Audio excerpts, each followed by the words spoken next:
Welcome to Friends with Deficits. I'm your host, Adam Sultan, and my next friend is Shannon Mouser. Shannon is the co-founder of Viva Day Spa, a renowned, highly successful Austin-based day spa and medical spa. Before that, she was an award-winning massage therapist, and before that, her life was rich with challenges and drama, and it's some of those stories that she generously shared for this episode. So without any further ado, here's my conversation with Shannon Mouser. Where do we start? Very, very beginning. Where were you born? H-Town, Houston, Texas. I thought you were born in Alabama. Oh, God, no. We moved to Alabama when I was 13. From Pasadena, Texas. Also known as Stinkadena, Texas, where the oil refineries, where we lived at the corner of oil refineries, the largest rated X drive-in theater in the nation, I think, and the Ku Klux Klan headquarters. Wow. All in a very close proximity to one another. So we moved to Alabama from there to live with my grandparents, who were missionaries. Why did you move there? Family turmoil after family turmoil. My mom's second husband. Mm-hmm. Actually, the reason she says that we moved there was that she was trying to get me out of Pasadena or out of Houston, out of the city, because she thought that I was becoming a teenager and she didn't want me to fall into, teenage angst abyss, which was where I was heading. So she thought it would be a great idea to pack us up and move us into a trailer in Pell City, Alabama, with my missionary grandparents, her husband, myself, and my little brother, all in one trailer, 2-bedroom, 1 bathroom. And just before we were leaving, she got into this huge fight with my stepdad. They fought all the time, but a fist fight. And he punched her in the face. And I was asleep in the room next door, and I heard pop. And there was blood everywhere. And I ran and did my favorite line is, "I'm calling the police." God. And so I ran out the door to call the police, and he ran away. And then we were like packing to move. So he ran out the door, and they made up a couple days later. And so we packed up this van, my mom with a giant black eye and disfigured face. Jesus. And my stepdad and my little brother, who was about 4. And we headed to Alabama. Wait, I thought she was trying to get away from... She was trying to get me away from my stepdad. He ran away that night, but then he came back, and they got back together, and he came with us. So he did come with you? Oh, yeah, he came with us, and we drove this van, and my mom had this giant deformed black eye. Her face is still not the same. Her eyes drags a little bit.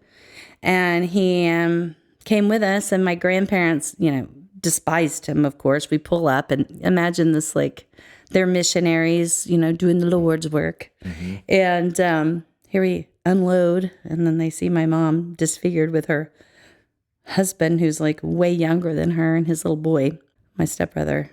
And so that began my existence in Alabama, which lasted about 3.5 years. Oh my God. And you were living in a trailer?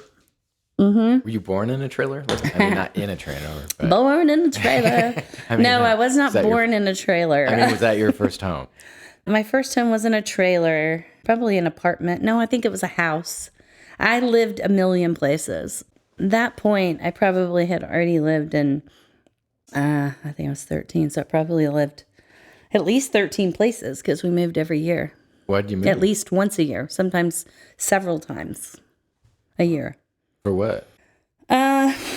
Well, my father was a real piece of work. My real father, my birth father, he was an iron worker, which means he, the guys that build the steel and erect the steel for big skyscrapers.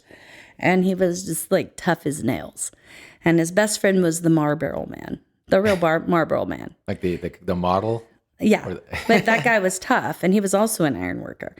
Also, his mother, my grandmother, her father was They were Greek, and they had a speakeasy, and they were like gangsters.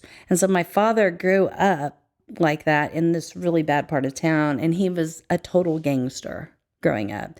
He was in prison twice before I was born, and I was born, he was 25. Before my sister was born, which means before my mom married him at 17, he had already been to prison twice. Wow. And so that began our family. I don't want to go back too far, but how did your mother meet him?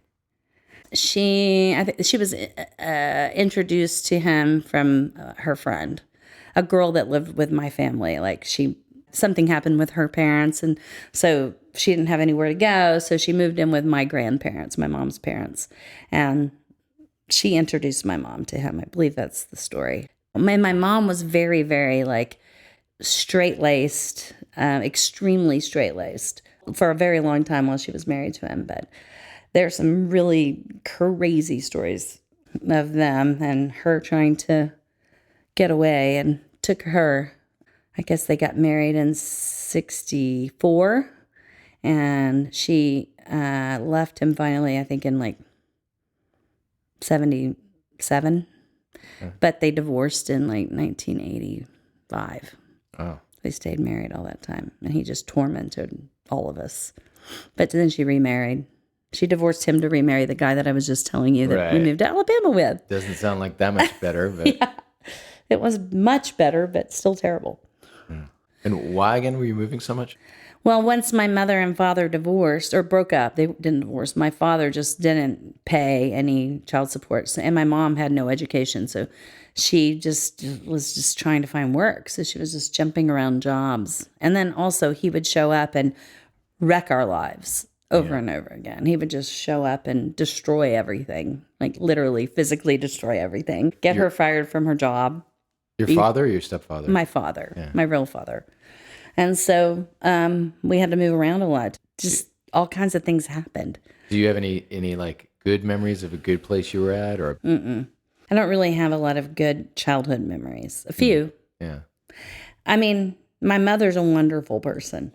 So, I mean, she tried, but there was just so much turmoil around. Watching her go through that was in itself like a really difficult thing. But, I mean, she was very loving to me and my sister. I feel like she did the best that she could with what she had. She's a wonderful human.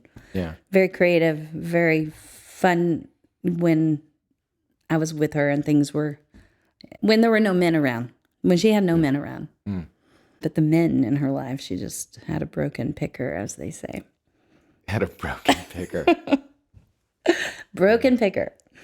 Do you have any other siblings? My sister, Marva, yeah. Yeah. I know Marva. Okay. And then my brother, who died of cancer at 9. Man. Is he old? Was he older? Younger. When we moved to Alabama, he came with us. Mm-hmm. And we had been living there for about 2 years when my stepdad met someone else and packed up all of his bags one day while my mom was gone and took my brother. And so when she came home, he was gone. He moved in with this other man's wife. And when that happened, this is just like... It's so there's so much. I mean, it's just jam packed at one story after another. But he moved in with the local fire chief's wife. She left her husband, and then this is a small town, and moved in with him, and they disappeared. And then he moved back to Arkansas, which is where he was from. Took my brother. This all happened within a matter of a month or something. I was spending the summer in Austin with my aunt. And he moved back to Arkansas, and he started calling my mom saying that my brother, Che, was having all these headaches and he was acting weird. And so we were like, we're coming to get him. He just misses us. And we go for the weekend, pack an overnight bag. Me and my sister and my mother drove to Arkansas, and we got on the border. We called them and said, here's where we are. And they're like, they just took him by life flight and said that he has brain cancer. They do an emergency surgery. They cut his entire skull all the way around and do surgery on the center of his brain. And so then they're like, we're staying. You have to go back to school. And so they put me on the Greyhound, and then they stayed there for just a minute. And I was like, in the 10th grade. So they sent me back. I lived in the trailer in Alabama. Were you going to school? Yeah, I was in high school. Right. And so then they didn't come back. They never came back. So they went to Arkansas, and then from there they went to Houston, which is where we're originally from. Mm-hmm. And I never went back until my brother died of cancer, and that's when I went back. How old were you? 17. Wow. Were you close with your brother? Yeah. Mm-hmm. It was pretty devastating. My mom wound up getting back together with my stepdad because they just had to kind of take care of him. They were really poor. They took buses back and forth to the hospital, and, he had to go all the time for chemo. And then they lived in a 1-bedroom apartment with a hospital bed in the living room. And how are you getting by? Were your grandparents taking care of you? Kind of. This is another thing. This is so sad. My grandparents were missionaries, and my great uncle was a minister, and he had this whole ministry. They had a retreat, like a lake with a home for women that had been beaten by their husbands, where they could go and not be found and bring their children. And that was called the Hannah Home, and named after the first woman that they helped, Hannah. Her name was Hannah. But before they had that, they had this other place in downtown Birmingham called the Home for Wayward Women. And so those were single women that were on the streets. They helped them. Well, then they opened a thrift store called the Hannah Home Thrift Store, and the money from the thrift store went to fund all of these different things. Well, my grandparents ran the thrift store, which was a massive thrift store. And we just got we got free food and stuff, canned food. And we were really poor. And so I kind of lived off of that stuff in the trailer by myself. No septic, no heat, no air in a trailer, no electricity. We had running water, but no heat, and nothing to heat the water. And this is in the dead of winter in Alabama. But the funniest thing, or the just most ironic. So how, I don't know if you've ever seen this, it's a cartoon, and it shows a trailer, and it's it's on stilts, and it says hillbilly high rise. Have you ever seen that? No. Well, I lived in a trailer, and because when they put our second trailer in, there was no land, that it was all hilly, so there was no flat land to put it on. So they had it hanging off the side of a cliff on stilts. Like those houses in Malibu, you got it made. Concrete blocks. Wow. And so when the wind would blow in the winter and it would snow, wind would blow under that thing. It was just like a freaking ice box. And so I lived there by myself, and we had water, but there was no heat and no hot water and no toilet. And so I would have to, I would pile 10, no kidding, 10 blankets up, and I would sleep under those. And then when I wanted to take a shower, I'd take a cold shower. Ooh. And the water would be frozen in the sink, or if you left a bowl in the sink with water, it would freeze solid. And I would take a bath or shower, and then I'd run under the covers really fast and just thaw, and then I would get dressed and go to school. And I would eat canned vegetables and stuff.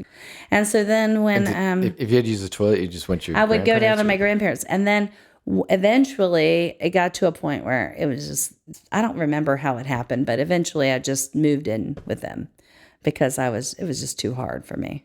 What was your physical health like? I was very healthy. Huh. Yeah. I mean, I was fine.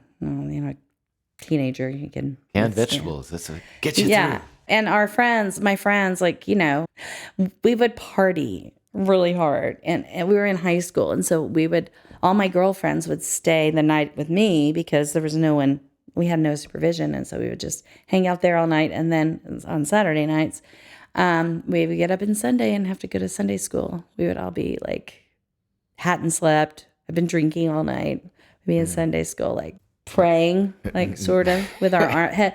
I'm going to say a prayer, we would all be asleep. It was just this crazy thing. Eventually I moved back in with them. And then once I moved back in with my grandparents, I became like an indentured servant to them. When you're 17 or something? Yes. My grandmother, who I loved to death and just a very wonderful woman, but she had a hard life too. And she was 64 years old. I remember her telling me so many times when I moved in with her, she was 64 years old, and she said it all the time. And like we had to haul wood we had a wood burning stove, and you would have to haul the wood down the hill. Like everything was hard there. There wasn't, you didn't have regular garbage. You had to burn the trash. It was hard. It was country living. It was hard.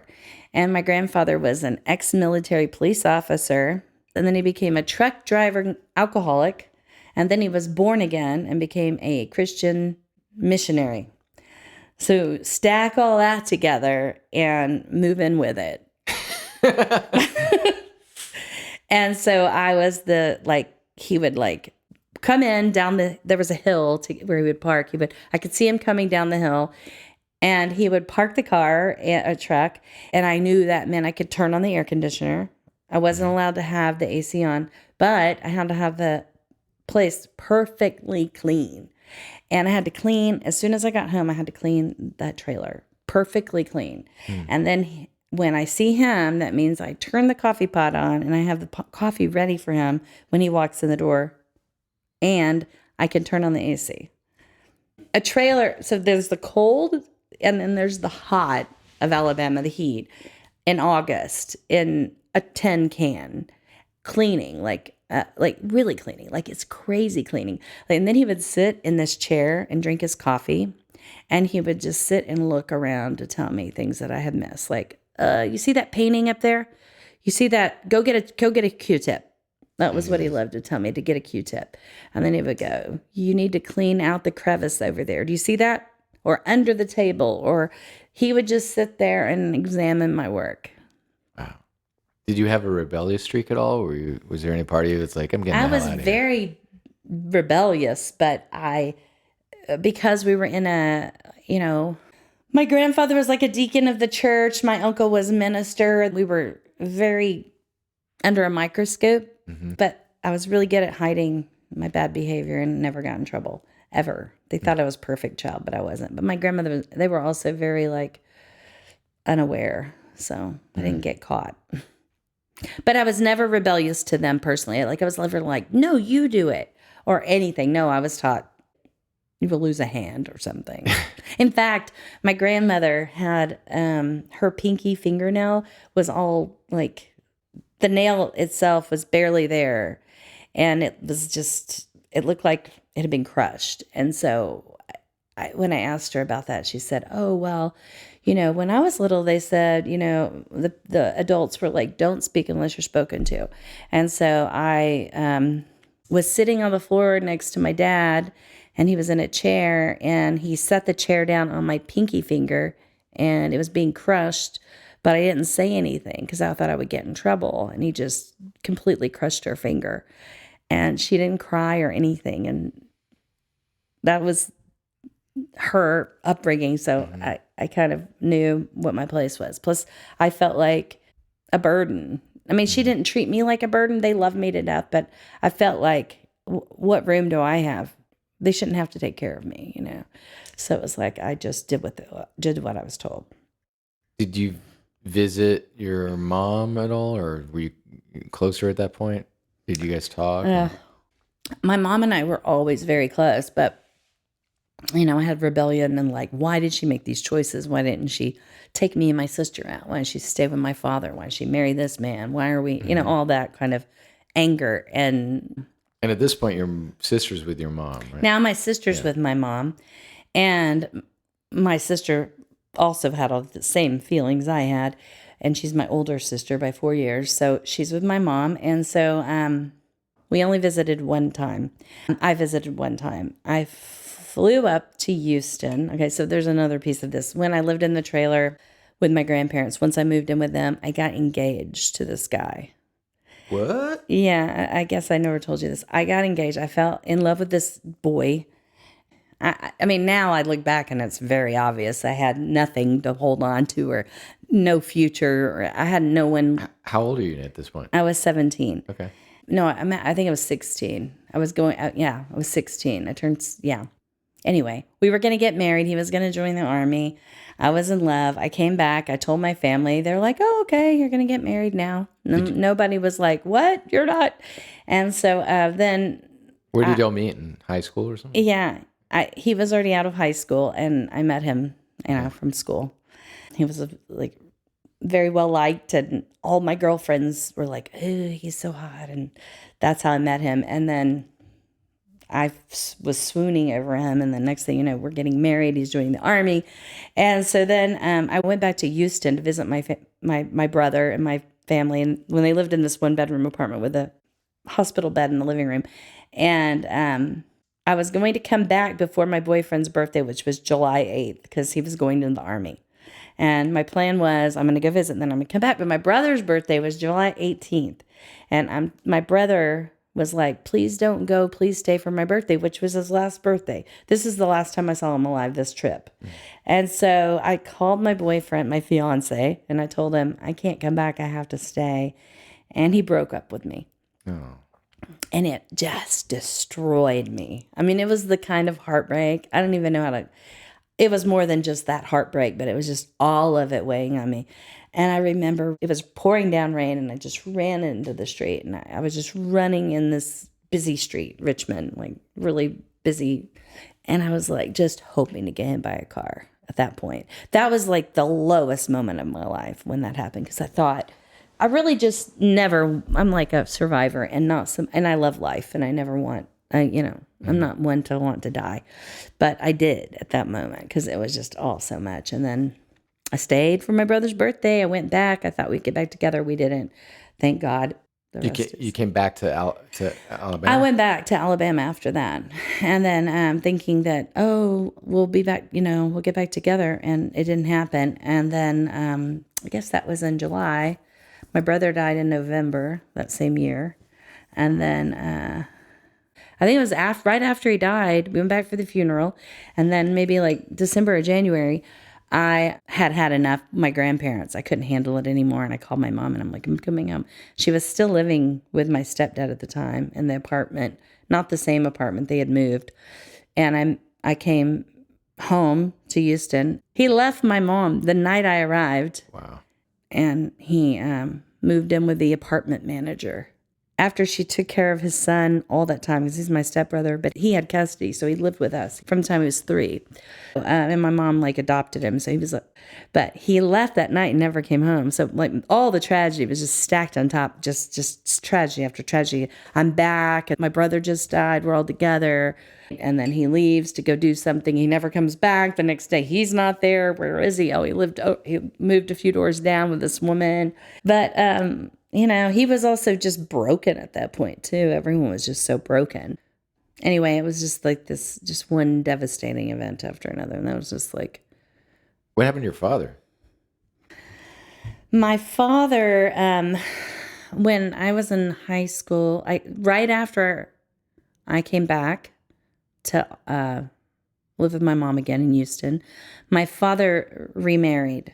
He married another woman who is still alive and a wonderful woman who I really adored. She had 3 kids. So I have 3 siblings that are older than me.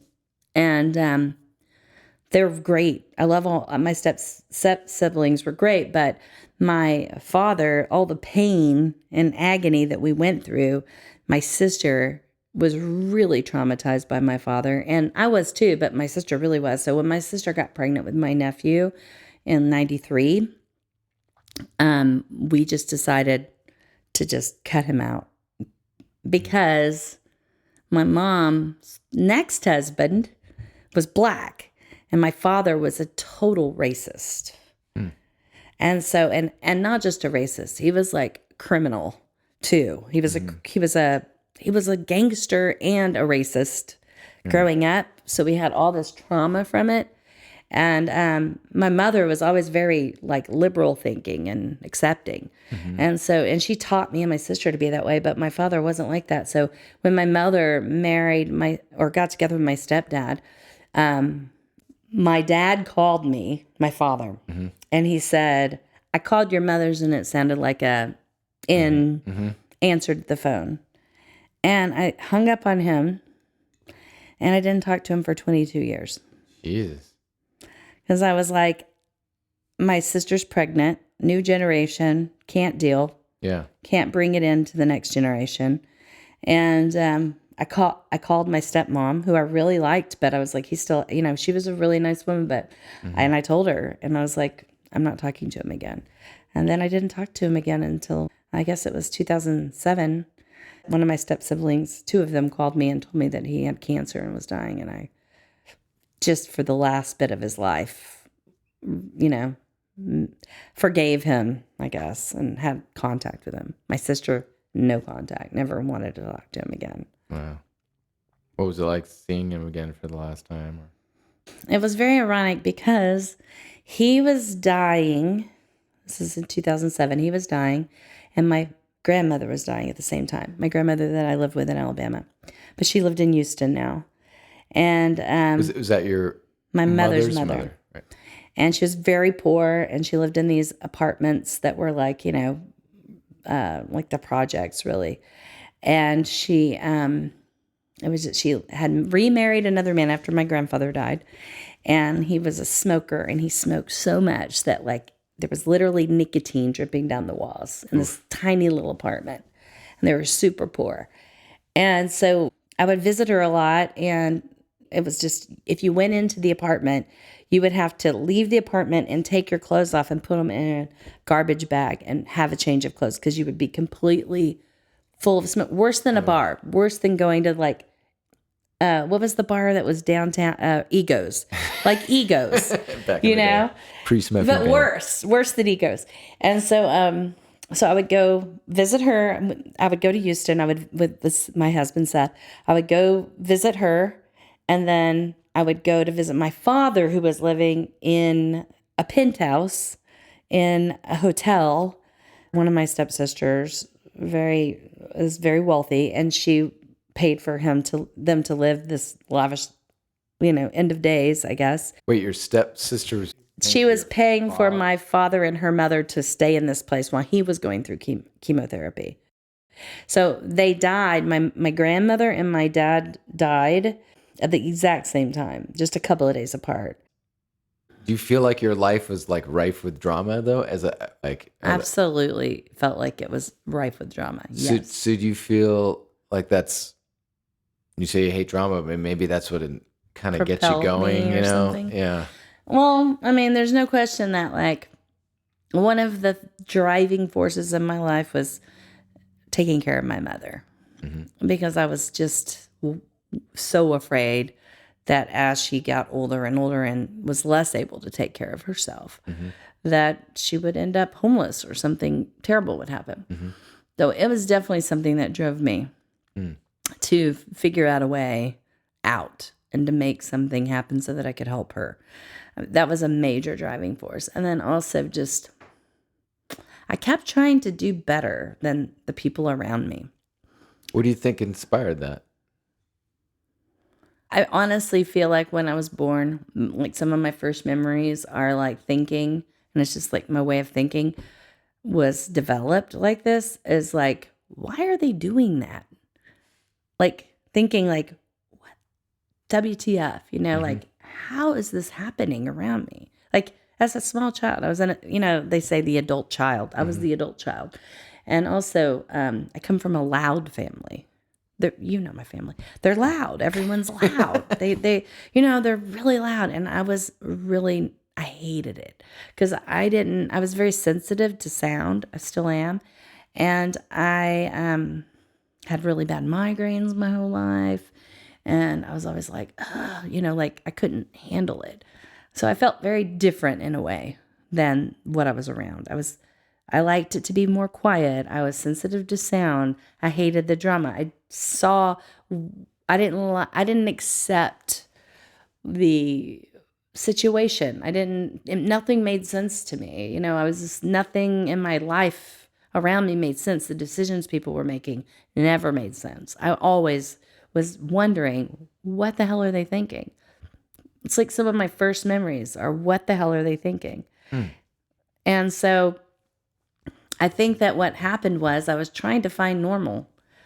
I tried to find normal, or even not even normal. I just tried to find people doing better than that, or people looking for more. And, I slowly climbed my way out by surrounding myself around people that were doing better and looking for more and more creative and more, maybe it wasn't so much ambition, but, I'd like a lot of artists and a lot of like people trying to make sense of the world, How did that begin? Did you go to college? I took a few classes, but I hated school.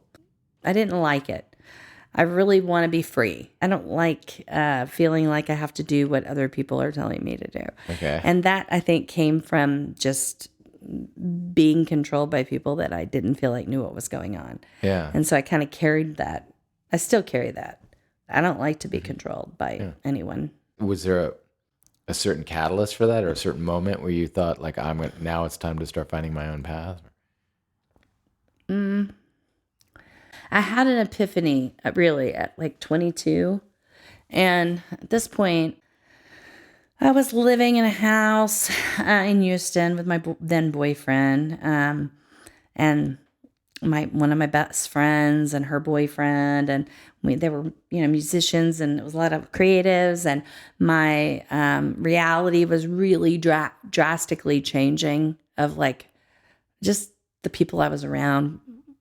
Everything was changing. I was questioning everything and feeling more confident, although still very, insecure. Were you working anywhere? I was working. Yeah. I always worked.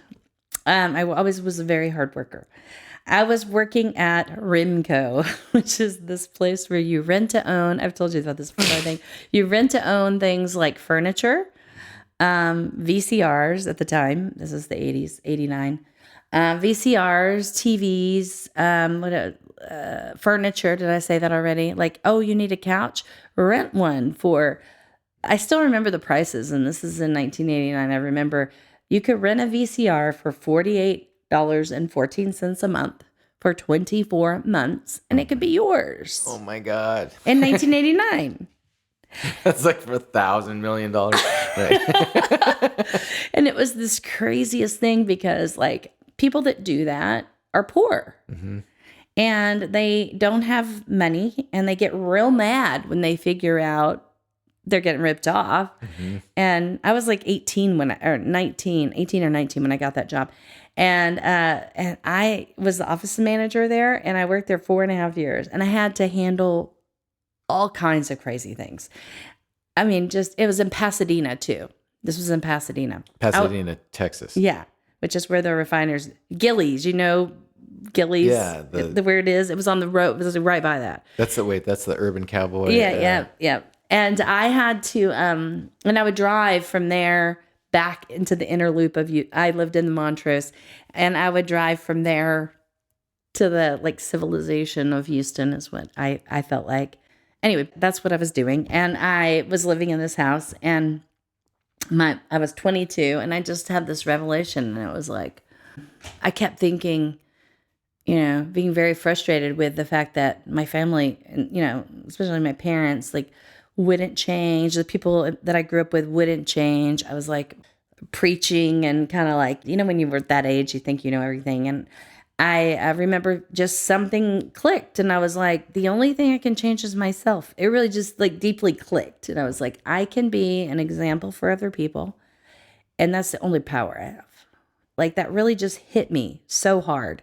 That was my moment. And I was like, okay, if I want to help my mom and I want to help my family, all I can do is do the best that I can do for me, be the best person I can be, grow myself, find a path, and get there, and surround myself with better people all the time and try to grow and be a good person. And so I think once that happened, and I just sort of was just trying to figure it out from there, how to get there. It took me, a long time from there. It was until I was 30 years old, I got my massage license, and then I was like, oh, I'll open a spa. Wait, before you get there, that was a leap. It was. Like, were people around you the same, or did you have friends who were like fuck that, or like, were you an You mean outlier like in that case? Or this 22-year-old self saying, oh, yeah, here's what I have to do? that's like a life lesson I learned, like, yesterday. My mother was always helping everyone. Okay. Always. Okay. And my mom, to a fault, that was part of her big problem, was that she helped everyone and didn't have anything to give, and had children, and would find people that really needed help and didn't have anything to give, and was very frustrating to me growing up. But now, being, my age now, I realize, I'm like, she only had the tools she had, and those tools, it was a different era. Psychology wasn't even a thing. Mm-hmm. She was a young child bride. She married a criminal thug. She had parents that were super poor. Her father died in his 40s. He was working on the atomic bomb and died had his leg cut off. He had all these problems from working on the atomic bomb, died early. She had all these siblings she took care of. I mean, when I can look at it with an adult eyes and understand through those eyes, I'm like, oh, she was just a really amazing, creative person that didn't have any opportunity. But she was very loving and giving, and really cared about people, and cared about all the people in her life, and takes care of everyone. She still does. And I guess that's where I got it, even though I resented it from her doing it for other people when I was a child and wasn't being taken care of. But she just did what she could do. She sees people in need and she wants to help them. And that's part of why I was like, I've got to help her, because she'll just give everything away. She'll live on the street if she has to. If she'll give her last crust of bread to someone, that's who she is. So I took some of that, but I also am not like that fully. I mean, I'm giving and loving and all those things, but to a point, I have more of a, boundaries. Yeah. But yeah, that's where I got it for sure. Do you think you have any of your father or stepfather's traits? Or did they have some positive ones that you remember?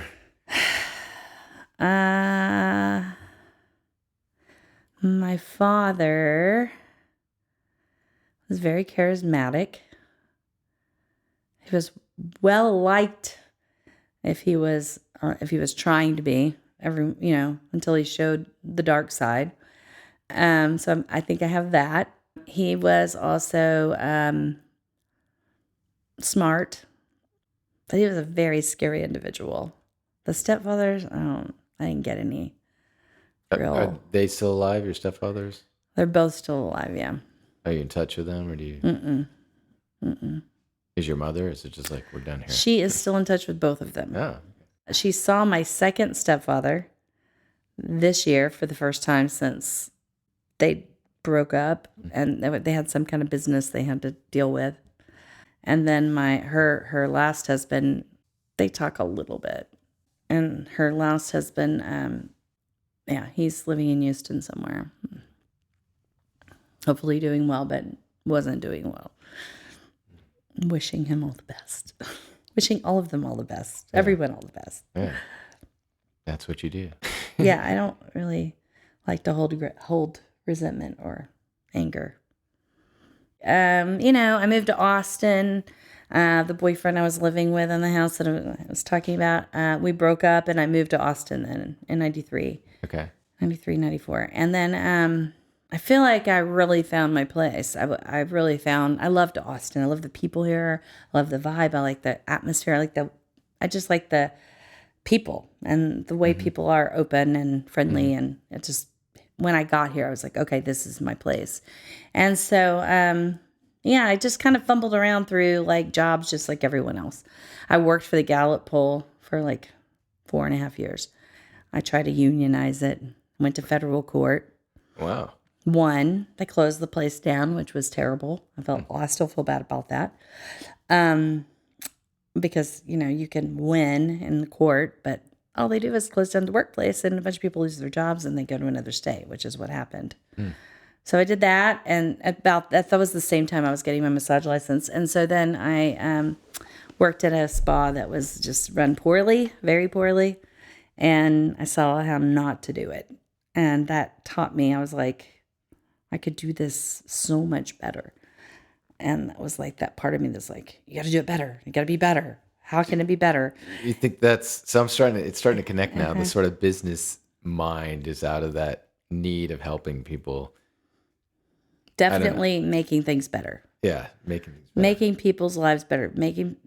Yeah, for sure. I want people to feel loved, and I want to make things better. I mean, it is something I, maybe to a fault, do. I'm just keep trying to improve things. Right. And so I worked somewhere and it was not, it was not well taken care of. The woman was kind of an absentee owner. It was a very different time in massage.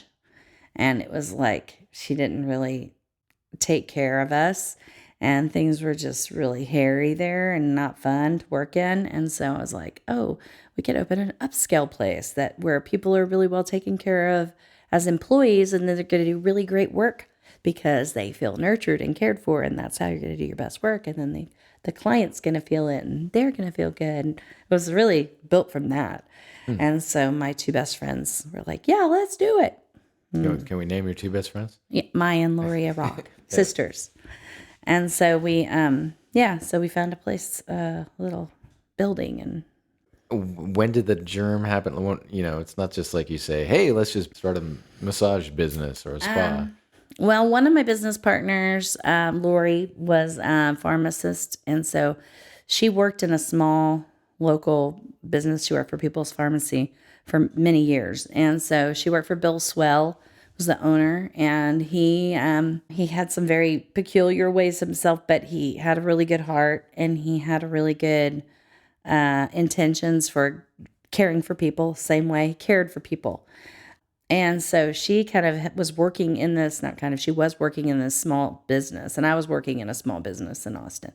And so Maya was living in Atlanta working for Kimberly Clark as a engineer, materials engineer.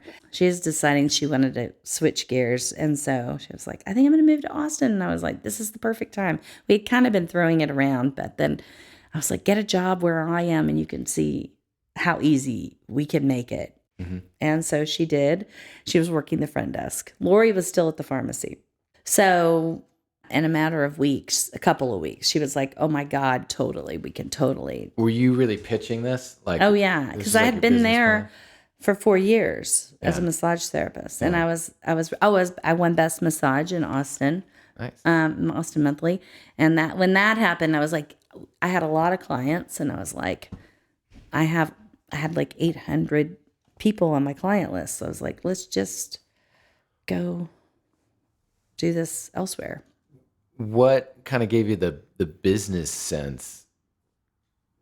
Is it just that you just felt positive and like making a change, or was it like, I am a very business minded person and I want to open up something and building my clientele. Mm-hmm. And then working at this place that was just like, it was really poorly ran. And so I kind of just started improving that place on my own. Mm-hmm. Like I would always bring in fresh flowers and air purifiers, and I would just slowly add to it, make it better and better. And for my clients too, I'd do things for my clients. And so then I built up a really strong clientele. And I had a lot of my clients telling me, you should do this on your own. You should do this on your own. And so when they were like, yeah, let's do it.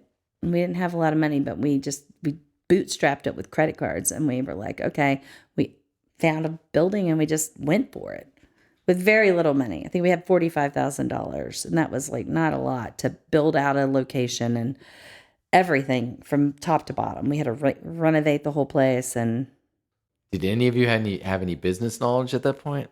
Mm-mm. Did you? Well, I want to say I had worked at, when I was telling you I had the job in Ribco where I was the office manager. I dealt with a lot of things. And that company had like 500 stores. And I was voted the office manager of the year out of 500 locations.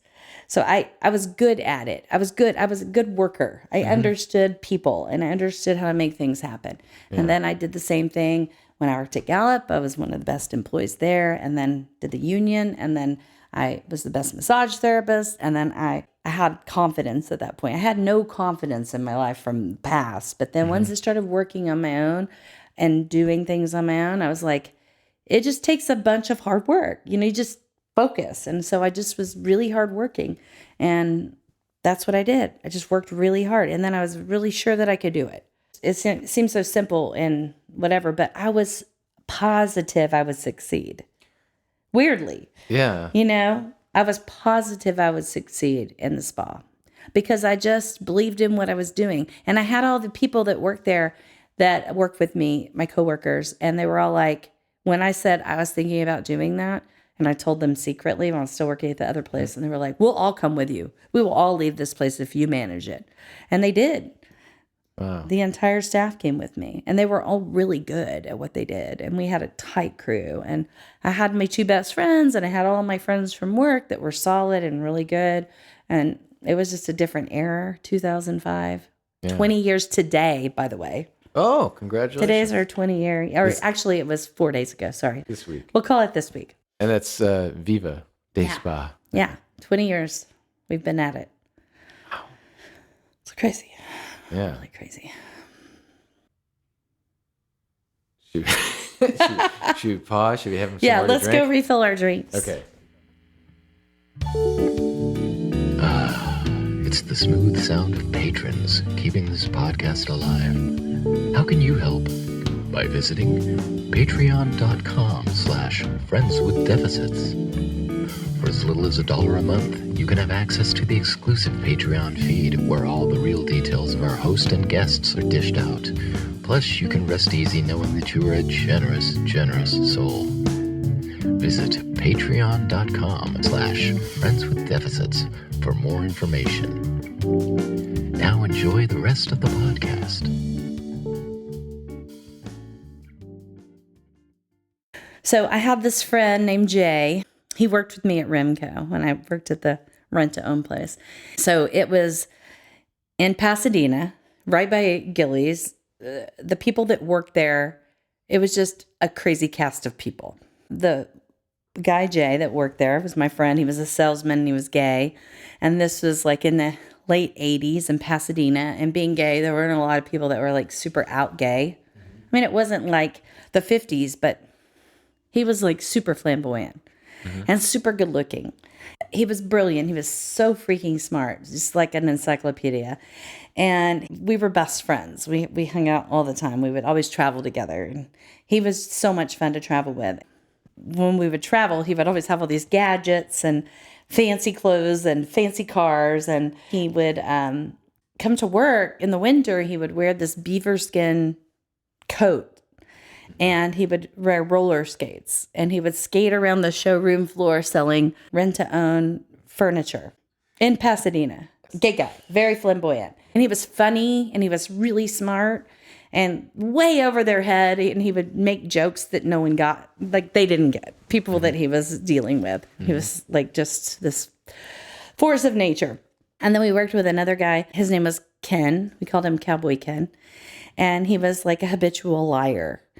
And he would tell these crazy stories about like he'd been up all night and he had red hair and giant sideburns and he wore polyester bell bottoms and old Western shirts tucked in and his pants were too short and he had a big nose and he would come in and he would say he was late because he had to fly a jet overnight to go take care of some judge's cattle. And I mean, just these crazy stories. And he was like a bullfighter and I don't even know. Right. And so it's just characters, you know? Mm-hmm. And so anyway, Jay and I went to Jamaica. And so we were like, okay, it was my first time out of the country or second time out of the country. And we get there and we're in Ocho Rios. We got off the plane. We rented a car. We picked up the car at the airport. And it didn't have any seat belts in the car. And so we were also like, oh, we need to get some pot because we're in Jamaica and that's where we should be smoking pot. We're still in the parking lot. We haven't left yet. Mm-hmm. And so this guy, this like Rastafarian guy jumps in the back seat and he says, do y'all need some ganja? And I was like, yes. And so I bought a big bag of ganja from him. And then he got out of the car. And we drive out of the airport and I start rolling these big spleefs. Mm-hmm. And so we're smoking a giant joint, literally like within 5 minutes of arriving. And I have a big giant bag of ganja under my seat. And we see all these people in the road ahead, and it looked like a, I don't know what, just a bunch of people hanging out. And we slow down, and it was a traffic stop for drugs. And it ends up that the guy that jumped in the back seat is part of it. So he sells you the weed, then you go down the street, and then they basically take all your money. Yeah, it's a sting. It wasn't more than a sting. It was like it was some sort of operation where a shakedown. It was a shakedown. And so this guy sticks his head in the car, and like we're slowing down, and he sticks his head right in the car on my side where you can't get away from him. He's right there. And he's like, "Do you have any marijuana in the car?" And I literally have a joint in my hand lit. Wait, and, is this in Jamaica? Yeah. Isn't it legal in Jamaica? No, not for us to have it at the time. I don't know. I thought it was. I don't know. Okay. Anyway, it wasn't legal. He's like, "If you have marijuana, you're going to jail." And we've been out of the airport for less than 10 minutes. And so like literally less than 10 minutes.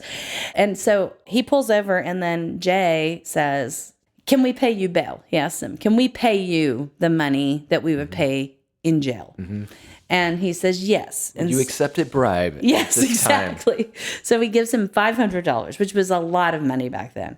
And this is like 1991, I think, or 90. So we're like, "Oh my God." And they take the weed back. I'm sure they, walked back down the street at the airport and used it again, And so we are like, "Oh my God." We get out of that. We get to our hotel finally. And, I'm like, kind of like, it's like, the air is like, I'm like literally like so into Bob Marley. It's like 1980, early 90. And I'm into reggae music and Rastafarianism and all that. And he's like into young black men.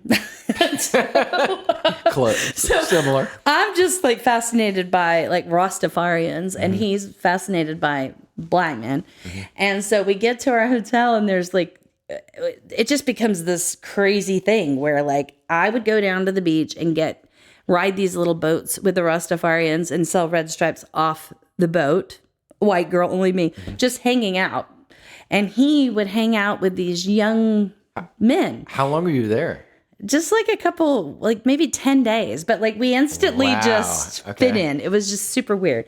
And so I made friends with all these Rastafarians because he was hanging out with these men, and I was just hanging out on the beach completely like, they were like older. They weren't at all hitting on me. They were just really nice and interesting, and telling all these stories about Marcus Garvey, and we were smoking the spleefs, and we're drinking the red stripe, and it's so fun. They'd meet them at this rock on the beach, and I'd get in a little boat with them, and they would try to hawk the beers to the people in the resorts, and they'd have to swim out to get the red stripe, and some white girl in the boat with them.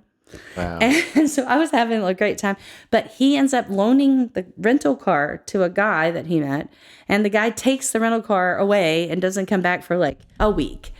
And so we haven't got the car. And then he's like got all these gadgets. So he's got a cell phone. I mean, this is like, no one has a cell phone. Jay has Jay. The car comes back finally. I mean, I don't even know how many times we got ripped off, and so many things happened in that week. But finally we get the car back, and we're going to go to the Reggae Fest, which is in Montego Bay. And we're going to drive there and overnight and just check out of our hotel room, even though we have another day. And we're going to just drive to Montego Bay and stay up all night at the Reggae Fest. And so it's quite a ways. We go to this really fancy restaurant, and we eat, and we're driving at night, and it's super scary roads, and we're smoking a joint because that's what we thought we were supposed to just smoke all the joints. And we are driving down the road, and we see this car, and they're coming towards us in our lane. And we swerve out of our lane to miss them, and they swerve into their lane, and we had a complete head-on collision. And then woke up unconscious. I was unconscious. I woke up, and when we wrecked, the trunk of the car popped open, and people came and stole like our IDs and all of our money, and we're bleeding everywhere. I had like, my face had glass all over my face. My whole under my chin was just wide open, gapping wound, bleeding. I had a white shirt. I looked like hell. I looked like really bad. And when I woke up, I saw Jesus Christ in the clouds. And I mean, this is coming from the religious background, Wow. I'm sure. But I saw it, it's my brain playing tricks on me, whatever. I'm not religious at all today, at all. But it freaked me out. I thought I was dying. And then we all come to, and the people in the other car, we can hear them screaming because being, injured, like, ah. And so we get out of the car, and they get out of the car, and there were no ambulances. So this big Suburban comes by and says, y'all get in, we'll take you, or, they told us to get in. They didn't say y'all. The Jamaicans don't say that. But they get us into the Suburban, and we're all sitting on laps. One guy's kneecap's broken in half. My whole face is just hanging off of me. We're bleeding all over each other. There's the one guy with the kneecap thing was just wailing. We're literally on laps, and then the car breaks down. Jeez. That car breaks down. Then another car picks us up. We finally get to the hospital. They take us in. They do, a really bad surgery job on me. And then the cops Are you put under? Or? No, I was not. They just sprayed all this stuff on me, and their fingers were all inside my face, inside a hole in my face, pulling out chunks of glass into a little dish, and I could hear it going ding, ding, ding, ding. I could hear glass, just chunks coming out of my face. I could feel it all out of my face, like poking out. Yeah. And I was terrified to even look in the mirror. It was so scary. And so then the cops showed up, and they want to arrest us. And so we bribed the doctor to say that we're staying overnight and they could come tomorrow and get us. They're keeping us in the hospital, but they let us out. And we go straight to the airport, but we have no ID. And we have to go through all this. I don't even remember what happened. Somehow we got out of the country.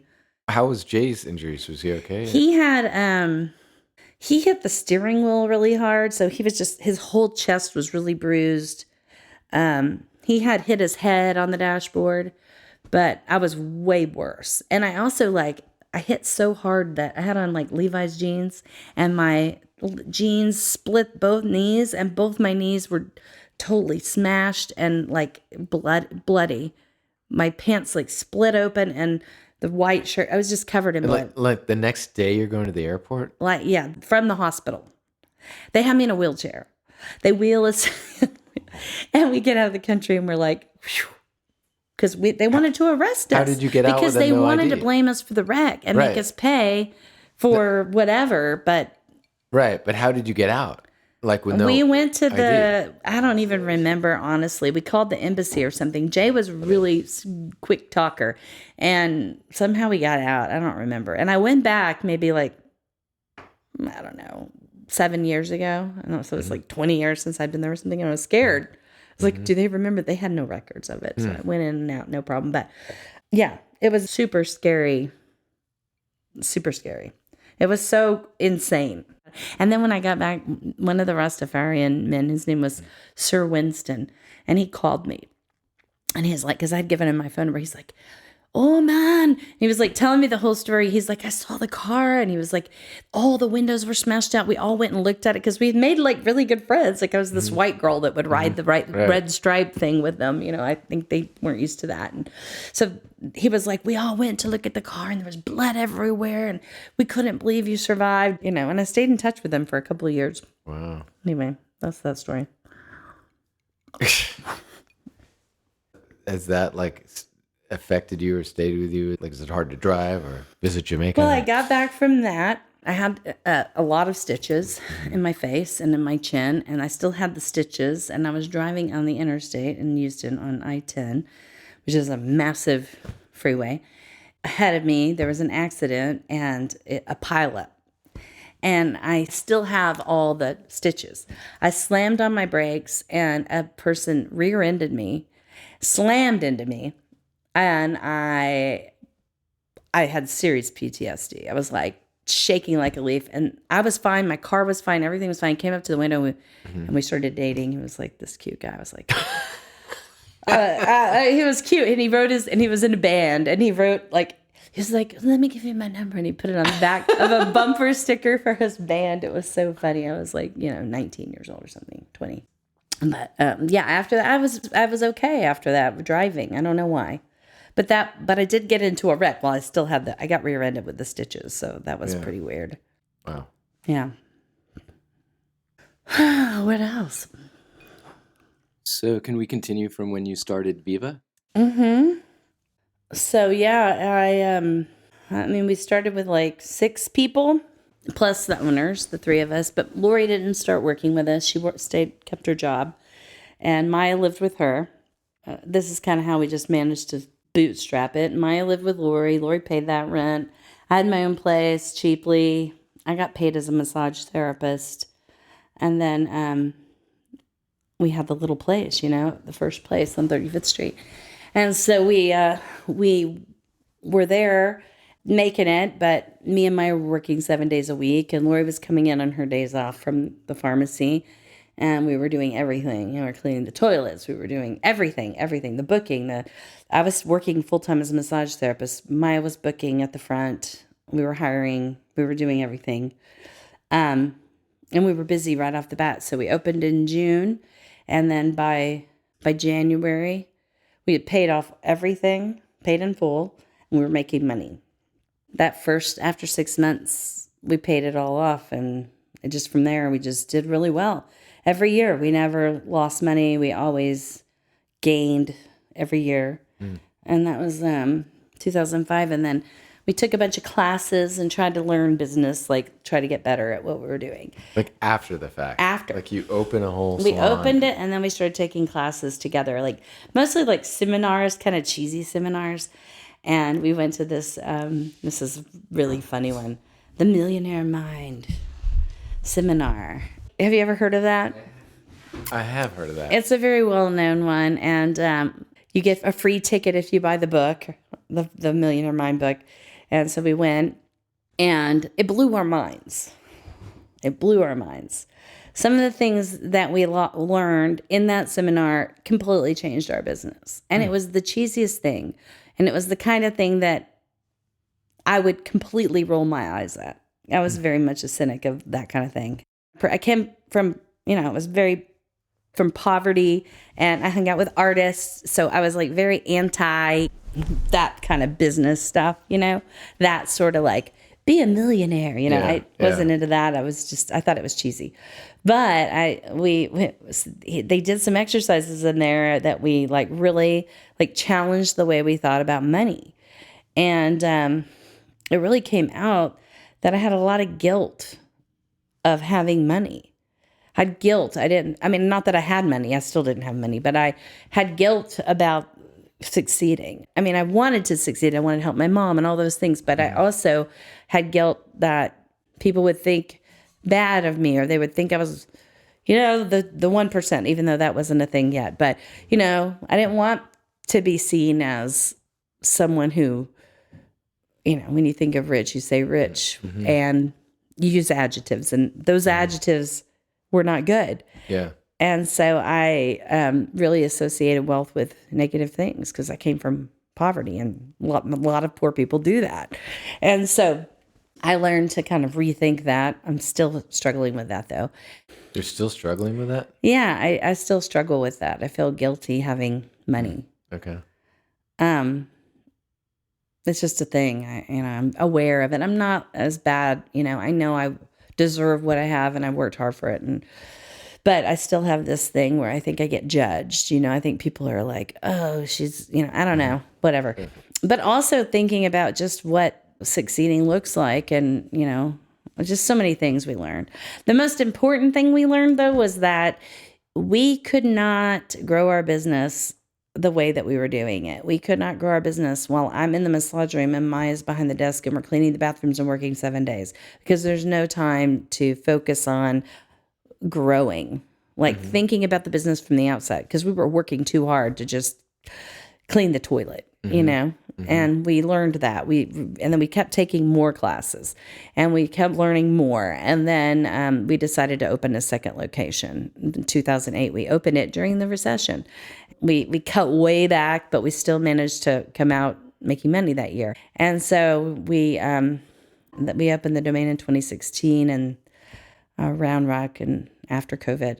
But we have a new location opening in Dallas, and that's exciting because we're going outside of Austin, although we did buy some other locations that are not called Vivas in another city. So anyway, we've just slowly built, and completely learned as we went. We also just worked our asses off. That's the thing. We worked hard. I mean, so hard. We really And you've always been a hard worker. I've always been very driven to work hard. Yeah. Mm-hmm. It's weird because my father was like that, even though he was who he was.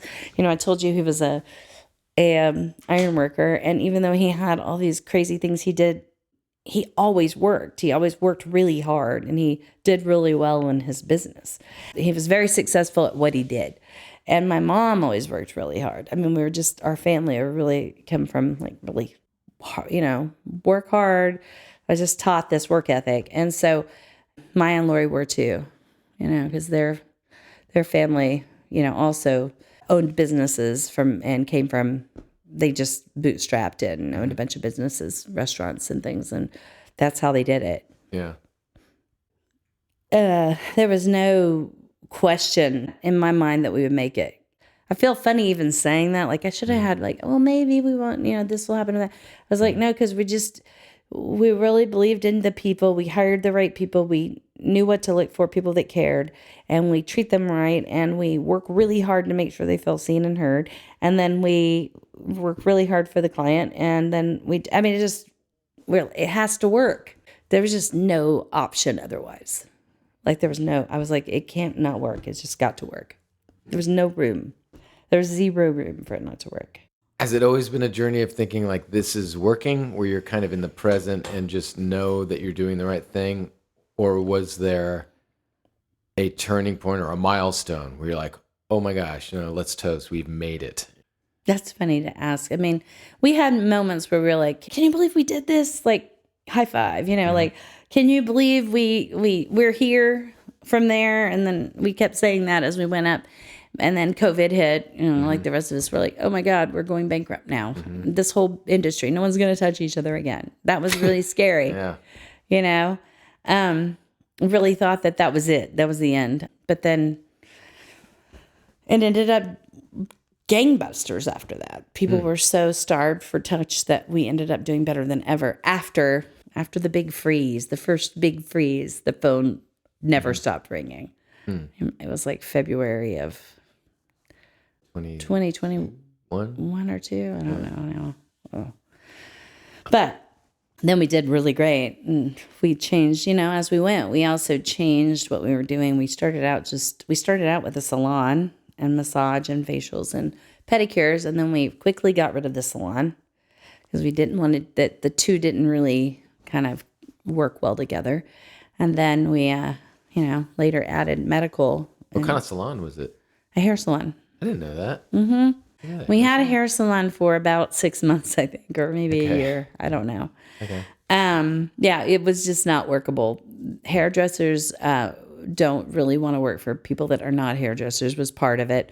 Also, we didn't know what we were doing, and they didn't like that we didn't know hair. Mm-hmm. And so we never had, I guess we didn't have the right people that wanted to stay. I don't know. We just were not digging it. It wasn't fun. It was hard. And our other staff is like, you want to have this nice, relaxing vibe. And hair is like fast and music and kind of a different kind of personality. Yeah. It's like all about like, rock and roll and looking cool. And then you go into the next room and it's like everyone's like trying to, you're listening to spa music. Right. We couldn't get the music right. That was another thing. They would fight over it. And hairdressers don't want to listen to spa music. Yeah. It's just interesting. Like this seems seamless in hearing it all in order, but I still personally feel like looking back, it feels like there's like a door you went through at some point. Like even though you've carried all your hard work and desire to kind of take care of people and whatnot, it seems like to go from the place you were at and kind of impoverished and rough outcome to living large, if I may say so. Is there any kind of pivotal moment there, or do you just think it's the kind of trajectory of your mindset with your circumstances? It was just like a slow crawl out of it. That's what it seems like. And that's what it felt like. I mean, there were pivotal moments for sure, and pivotal people that I met along the way that changed me. And I have I have a lot of friends for a very long time that are very good friends that are like family and stuck by me, and I stuck by them, and that helped. But I always had people I could talk to, and we could, trying to grow, always like trying to be better. And I don't know, people I met along the way have definitely made impact and changed me, like I said, like I learned these little tidbits here and there, and I would get a spark and I would like just be driven by that and being very inspired, like to move forward through a lot of things. I mean, really, like, I think inspiration comes easy for me is part of it. Or, to be inspired and want to make things happen is something that is always been a thing for me. Somebody tells me something and I get a million ideas and I'm like, oh, yeah. Oh, that's another thing that we did early on before Viva.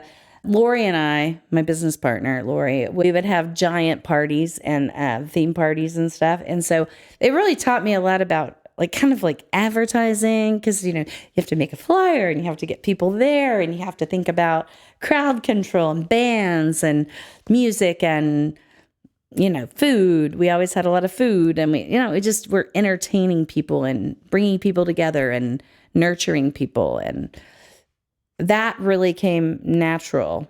And so that kind of oddly was kind of part of what that we segued, me and Lori, from having these massive parties to having a spa where we're basically having an experiential party every day, taking care of people, So I've thought a lot about that being something that kind of moved us in that direction. Huh. I was thinking of a question I ask all my guests, friends, about benefits as the kind of counter to friends with deficits, if you will. Friends with benefits? Well, just what are the benefits? Well, you've reaped the benefits of your life, but I'm wondering about the benefits. I suppose I could phrase it: if you went back, what wouldn't you change? What wouldn't? I wouldn't change anything. Yeah. I mean, I wouldn't change anything because I don't believe in that. I really just feel like you learn from those. I mean, that's what makes you who you are. I know it's cliche, but I don't know that if I hadn't been through all that, I'd be who I am at all. I mean, I really, one of those the things I said earlier about thinking why are they doing it this way? I need to find a better way. I've thought that a lot throughout my life. I don't do that so much now. I'm not thinking why are they doing it this way? Although sometimes I do, especially in business. Like when I go for customer service, I do definitely. And customer service, I can't turn that off, but I kind of just accept people now, and I'm not trying to figure all that out, which is a relief. I do think that that's part of what drove me. I don't think I would change anything. Do you want to talk about your own family? What do you want to know? Are you married? Do you have children? Well, I mean, I'm married. I've been married for 13 years. My husband is a philosopher. He has his own podcast called Partially Examined Life. And shout out to that. It's one of the top philosophy podcasts in the world. Mm-hmm. So he helps me make sense of my life. I think that's why we were attracted to one another. And we have a child, Skybird. And we had her via surrogate after trying for many years to have a kid. We did all the science, donor egg and surrogate, all of it. And she's a little Spitfire who's 7 years old and absolutely amazing. And Viva brought in some partners 2 years ago to help us grow. And at that point, I was able to make somewhat of an exit. I'm still on the board of directors and I still help out some. But I'm free to do what I want now, have a lot more freedom. And I'm very much enjoying it. Nice. After working the 20 years. I still have, a couple other businesses that I work, but for the majority of what I was doing was Viva, a lot of HR and a lot of employees. And so I think we have over 300 employees. No, more than that. Wow. But, running HR for that many people is very stressful. And I really had to get out of it. It was super, it was hard. Yeah. So anyway, now I'm just enjoying my life and traveling a lot and having fun and trying to breathe. Trying to breathe. I know. I hold my breath a lot. I catch myself anyway, but now I'm trying to learn to breathe. And it's a good thing, I've read. Yeah. Yeah. Do you have any big plans, business or life or otherwise, going forward? I have, we purchased a little property in Dripping Springs, and we've been renovating the house there, and we're going to have a little retreat there. And I'm not exactly sure what we're going to do with it. I've been enjoying just making it and not putting too much pressure on myself to figure it all out. It's been a process of letting go and not having everything figured out, because with Viva, it was very much like, go, go, go, go, go. Nice. So lots of plans of travel this summer. I'm very lucky and fortunate, and I feel guilty a little bit. Yeah. But, I worked hard for it, so I'm trying to convince myself to not feel guilty and just enjoy myself. What's the best in advice you can give Texas. somebody based on your life and your journey and or your successes? I don't know. It depends on what you want out of your life. Some people just want to just live a very simple life, and that's fine.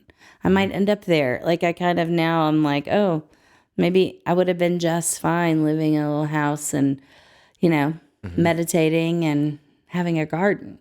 That's very, kind of perfect, really. A lot of people go back to that, You fight and struggle your whole life to find success or fame or whatever you're looking for, and then you realize, all I need is this little garden, and I don't know, I might end up there.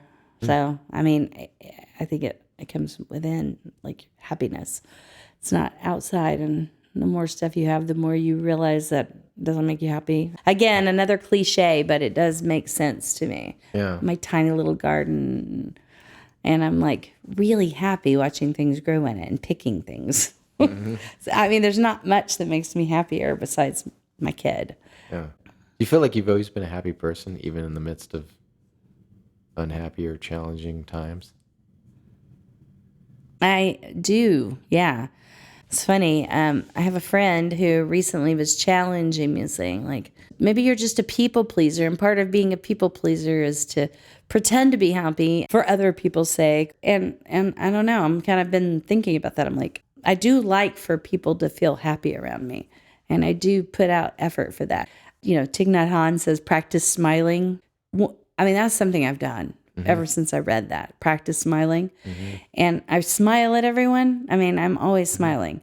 And I don't think it's fake. It doesn't feel, it's genuinely coming from my heart. And I want people to feel that from me. I want to smile at people. I want people to smile back. I do.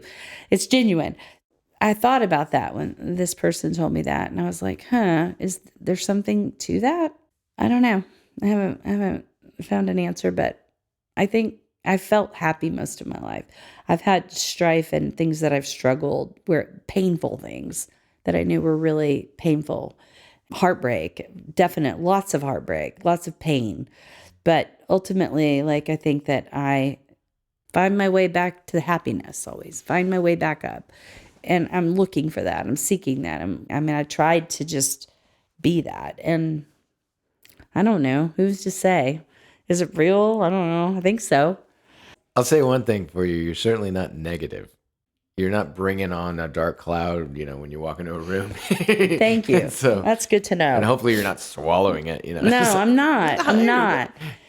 I'm not. I do have that thing where sometimes I'm a giver, and so I give a lot, and I get overwhelmed in situations sometimes. But I think that's just normal of anyone. Yeah. Who's to say? I don't know. Yeah. in a busy room where you have a crowd and you have to entertain. I mean, you're an entertainer. Hello. You're on stage with lots of people. You've been on stage with many people in the audience. And I would assume that when you get off stage, sometimes you're like, I'm ready to go lay down. Yeah. You know? That happens sometimes. Yeah. Yeah. What haven't we covered? A lot. What would you like to cover? There's just so many facets that I think we've covered a lot. But there's a lot more in my life personally. I mean, everybody's lives, it's so many years, so many things. I don't know. Yeah. Let's save that for another time. A pool discussion, maybe. Hey, that sounds good. I'll go get my trunks. Me too. I'll go get my suit. Yeah.